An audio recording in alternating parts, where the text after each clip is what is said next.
Breaking news.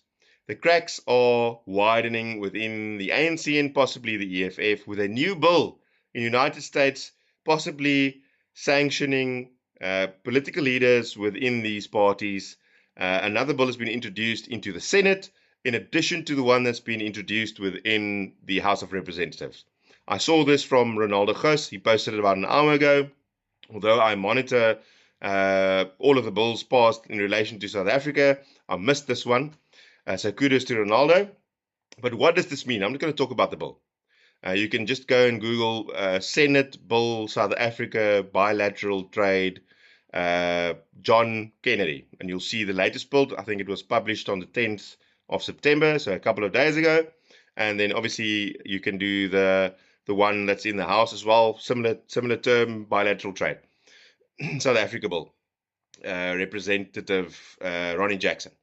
So then you've got context. It names a couple of things that have happened between the ruling party in South Africa and foreign entities that are opposed to America, or at least in their opinion. But what does this mean?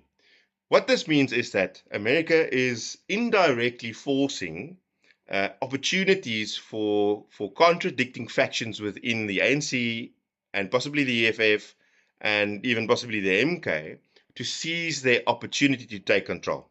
So they are actually actively trying to hammer a wedge in between these factions, which is important. So if you've got a couple of key individuals within the ANC that's so embedded, they just control the structure because of their relationships internally, the faction division, if you take them out of the picture and put a target on their back, it gives the opportunity for the emergence of new leaders, new factions, and a new direction. So this is what this bill actually does. Because, I mean, ultimately, these guys won't care too much, although they've already probably started shifting their international wealth to accommodate for this, because I'm pretty sure the guys that will be sanctioned most likely know who they are. And although some of them already appeared in the Panama Papers back in the day and with this whole MTN saga, they can just disappear with their wealth, their billions that they've made out of the suffering of South Africans, and just absolutely destroying our economy, and we're just stealing everything. No names named. That's just my opinion for legal matters. Obviously, I don't want to get raided again, or like someone else.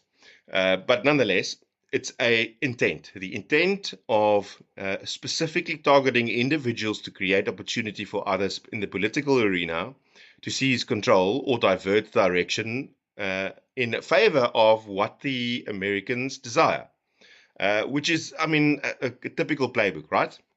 So be aware.